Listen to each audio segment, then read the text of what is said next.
let's talk about the Juicy Couture tracksuit.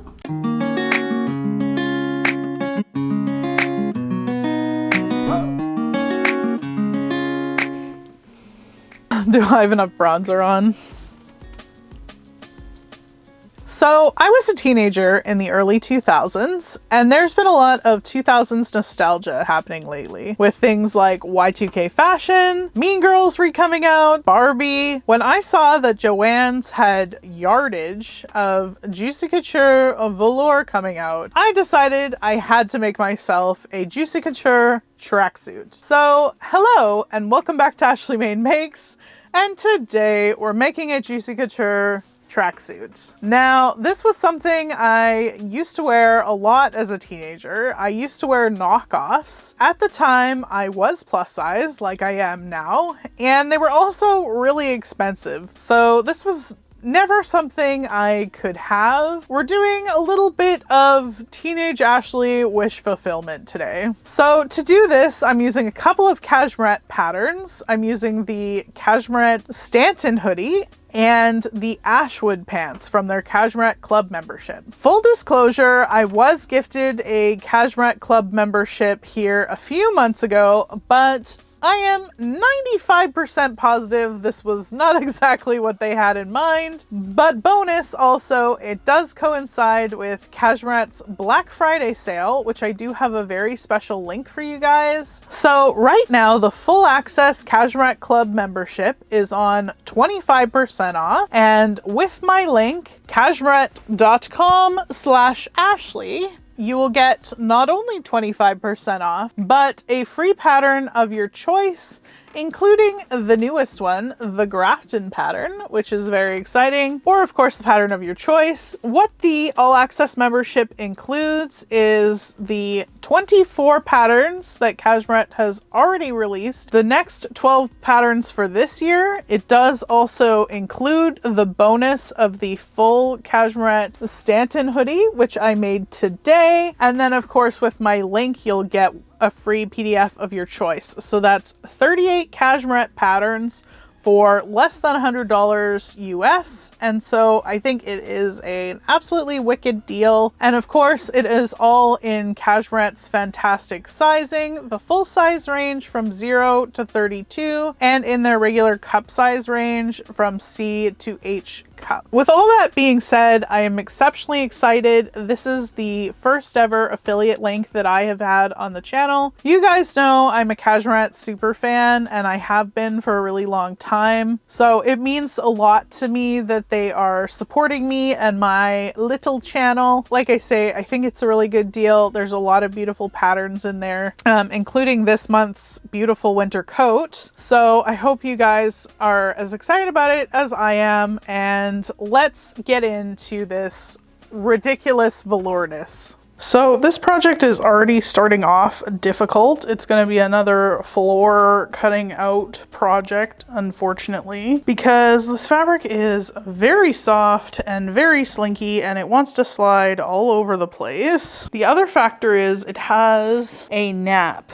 So what that means is the pile in the velvet goes one way and not the other. And so it shows every little mark. You can see my hand and my little footprints of where I've been walking across here. So basically that means I have to place all these pieces so that they're going up and down. Not the most efficient use of fabric for sure, but I do have 6 yards here, which I think should be more than enough to squish everything in. So that's the pants and the jacket together. I do have extra fabric here, probably not as much as I should, but I should be able to fit in smaller pieces like this top one in between the different spaces and that sort of thing. So hopefully it's gonna work out. I think I'm gonna start to lay out the pants first, because those are kind of the longest and weirdest, and then I'll go on to doing the jacket because those are a lot smaller. Probably not going to record a ton of this just because it's going to be a pain, but I will see you guys once I have it all cut out. So never mind, I am going to talk a little bit about cutting out the ribbing.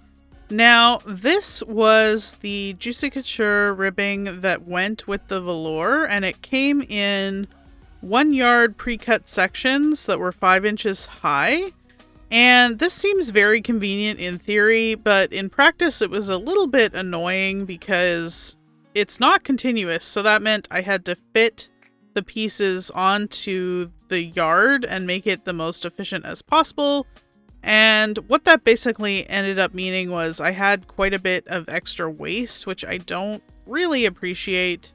Also, being 5 inches, you can see I'm just shy of it being a little bit tall. So I did lengthen my sleeve a little bit to compensate for this. But it wasn't that big of a deal, honestly. This just wouldn't be my preferred. And here you can see I've got my cuffs coming out here, and I'm just labeling those accordingly because you've got a lot of rectangles kicking around. So here I'm just doing a bit of an ironing test, and as I previously mentioned, this stuff marks like heck. So once you get an iron involved with the heat and everything, it just didn't like it at all. It is the least tolerant heat velour I've ever had. So I'm just trying out here my kind of scrap methods. This is something I've done before with velour, is using its own scrap to iron it, like velvet side to velvet side basically, which prevents the pile from being squished down, which normally works, but like I say, this one was really intolerant. So we're being extra careful. In the end, I end up finger pressing a lot of stuff as opposed to using an iron. But for these pockets, I gave it a shot just to fold these edges in. This is when I was trying to do 2 layers for the front pocket, which ended up not working very well. So here you can see I'm skipping over to just using a single layer and then just folding back the inch for the pocket opening. I think this worked more than fine. I don't think this pocket really needs a lining, honestly. It would just add extra bulk to the front, which again, we really don't need. But here's those front panels, and as you can see, these actually have a lot of shape to them. For a knit pattern where you probably could be pretty lazy and not add a lot of shaping to it, there is a lot of shaping built into the pattern, and that was very nice to see. I talked about this sort of ad nauseum in my Halloween video, so I'll leave that up above if you want to hear kind of more of like why this is helpful. But again, kind of cool to see in a knit pattern. I imagine this would be pretty structured if I was using a different fabric, so it is probably a good thing because you've got minimal stretch in the cotton sweatshirt that you'd probably make this out of if you were a normal person and not trying to drive yourself crazy with velour. So here I am trying to sew that sandwich together, and I'm just running over my pins here, and you'll see why this is a bad idea. This velour definitely had a learning curve, so here you can see how wobbly that stitch line is. It's basically causing a bit of scalloping when it rolls over the pins. The nap of the velour was like fighting itself the whole time, so the pieces are trying to slide away from each other. So I thought if I left the pins in, that would be helpful, but no, it's just terrible. So what I end up kind of developing here is this weird technique where I use very minimal pins and then just kind of make sure with my fingers that the edges are lined up and kind of hold it down through the loft with my fingers. Just because, like I say, that velvet is trying to fight itself going both directions, so the pieces are constantly trying to slide basically away from each other. If I have no pins in here, however, it is also a hot mess because it will stretch and then my pieces will be totally unaligned. So ask me how I know that one. So here we are, just giving that a press again, just on the inside on a really low iron. I don't know if that did much, but we gave it a try. And then I'm pinning that seam allowance from the right side of the fabric. So this was part of the instructions from Cashmerette, where they basically have you do a faux flat felled seam. And this was actually a really nice technique. I don't think my insides turned out as pretty as might be desirable, but I gave it a try, and from the outside, I think this really did help it stay a little bit more structured than it would have. And here I am trying to wrangle that back waistband onto the back bodice piece. And again, I'm using pretty minimal pins. I basically only have them on the marks. Eventually I'll get to a point where I throw in a little more pins than this to have it line up a little bit more easily. But again, trying to make sure that all those edges line up, keep that velour from sliding away from each other, and just try and get it lined up as evenly as I can, which actually was a little bit of a struggle. And again, doing that faux flat felled technique of Cashmerette's and just trimming off that seam allowance. This is just so satisfying to watch. It's just like all the way down. And once you get kind of a hang of it, it'll just kind of pull away. And I can like stretch it out there. And again, taking a valiant effort on trying to press this seam allowance up with this very minimal iron. I feel like this really just didn't work. Just like ironing it, I don't know. We gave it a try anyway. And then again, pinned it from the right side. And you can see I'm just trying to like kind of carefully pull the fabric apart without stretching it too much, so that I'm getting the seam as flat as I can. And then I'm attaching this weird kind of shoulder piece. This is a pseudo raglan. It connects the front and the back of the bodice. So it's kind of just a nice detail. You don't really see it too much on this one because I did it all in the same color, but you could of course do some color blocking and that sort of thing. There are some different colors of this velour. So there's this light pink and a dark pink could be really fun. Or doing something like that. Of course, again, being a non-crazy person, you could of course not do it in velour and do it in something else and do some nice color blocking. But it's just a nice shoulder detail. I always like a raglan seam on me for some reason, so not probably that original to the original Juicy Couture sets, but whatever, you know. Some of them had like raglans in the back very much like this with sparkles. So I wasn't ready to bedazzle this, that's for sure. So, especially with the ironing, I'm kind of glad I didn't buy the crystals now, because that would have been painful, because I don't think I could have gotten the iron hot enough to get them on here without squishing the velour flat. So word to the wise anyway, because those rhinestones are very tempting. But here we are jumping on over to the hood. So the hood actually has stripes down the middle of it to give you some extra space in it, which is, again, kind of cool. But I really didn't understand that from the instructions for some reason. Maybe I was having a little bit of a brain dead moment, but it took me a while to figure out that, yes, that's where these strips go. So I am just wrestling with the hood here. You can see I'm watching Costuming Drama in the green up there. But this was a bit of a challenge, again, with the pieces sliding away from each other, trying to match this curve all the way along. And you're sewing a curve seam to a straight seam, which again presented a whole bunch of extra challenge to this, with the naps going different directions. It was interesting and painful, although I am getting a little bit better at this point in the process. Trying to give that an iron over my ham here. There is an outside and an inside, so an outer and inner lining, and I wanted to try and get this as flat as I could. I decided to self-line it because that's what the tracksuits have, and I thought it would be nice to have the fuzz inside of the hood because you very much see it when it's down. But again, a little bit annoying. So here I am sewing the two halves of the hood together. This wasn't too bad because this is basically a straight line.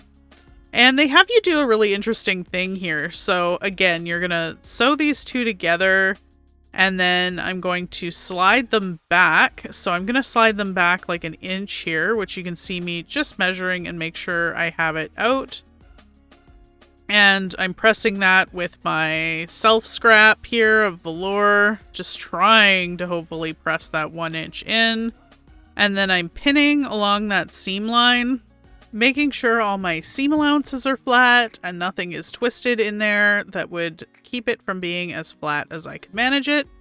Now I am going ahead and using my stitch in the ditch foot here. This actually worked really well with this fabric. It's one of the few things that did.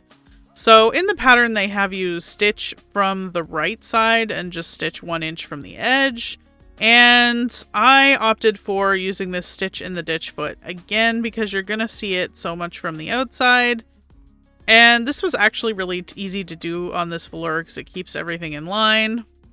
So there I was just sewing up the cuff, and this I could actually press the seam allowance a little bit, although it is really stiff, as I mentioned.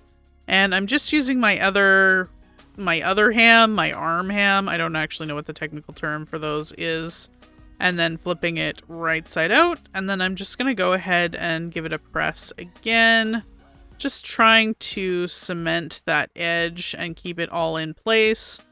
All of this is polyester, so it's not appreciating any sort of iron, any sort of heat. It does not press in submission, unlike my lovely cottons and linens that I normally work with. Again, this whole project, very out of character.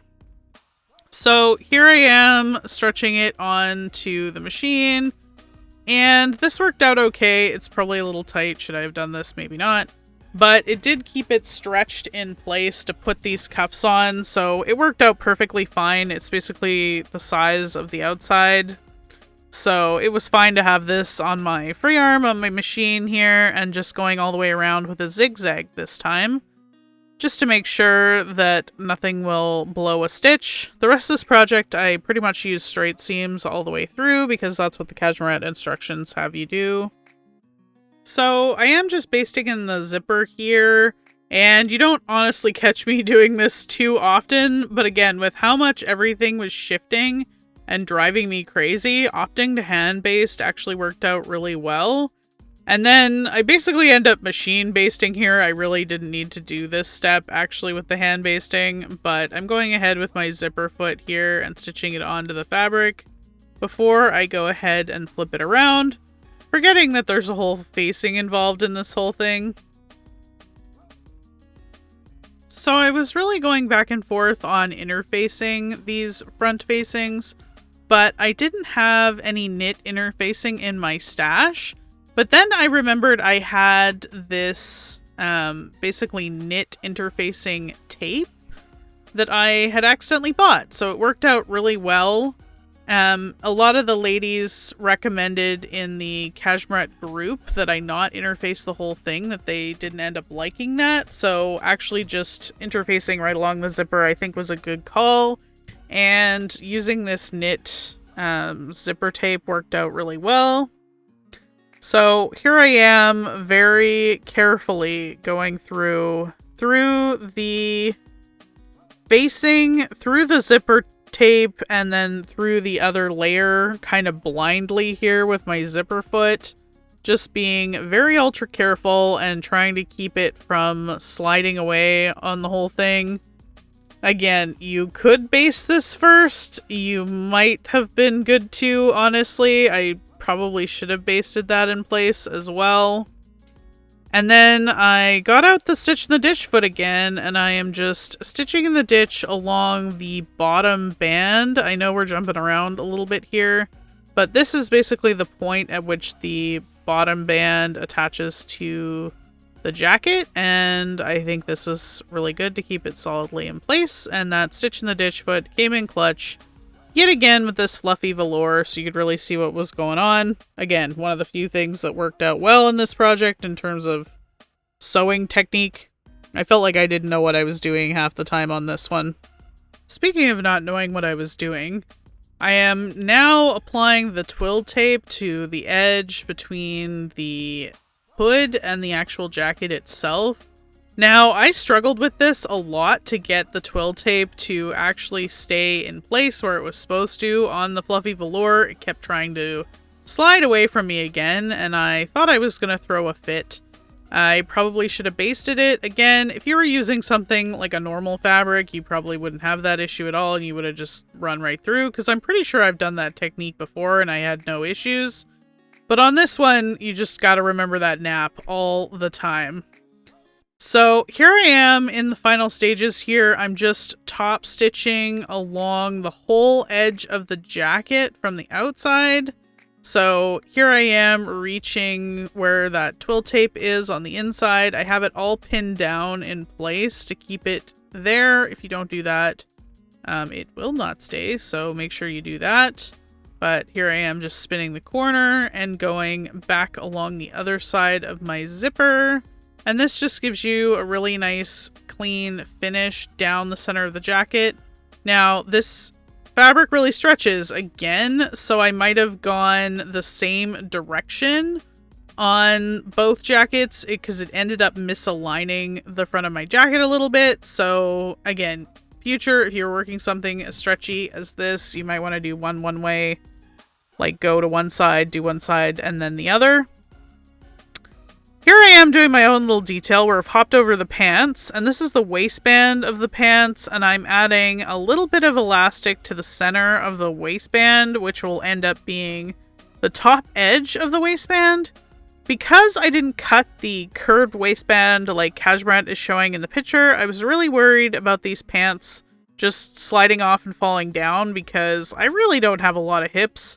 So this was my kind of solution for that. I have a few other pairs of leggings that have this as a solution, so I thought I would give this a go, and honestly it worked out really well. In fact, I might have made it a little bit tighter, or I would have gone down a size maybe working with this fabric. So I just finished sewing up the front seam there, and now I'm doing a little bit of trimming down just like I did on the jacket. They do recommend that you do a zigzag in this spot, but I wanted to mimic the technique that we've been doing so far all over the jacket and everything, and I thought it would be okay to do it down this center seam. I did do it on the side seams and across the pocket seams with a zigzag, just because I thought that might be an area of stress. But for this front seam, because it's a detail and all the other side seams were zigzagged, I thought it would be more than okay. And I love the final effect. I love that it matches the jacket, and I think it looks actually really slick. So speaking of no hips, I did try this on in the mirror and found that I had total Rocky Mountain Police pants going. So I just am going ahead here and lopping off the hips.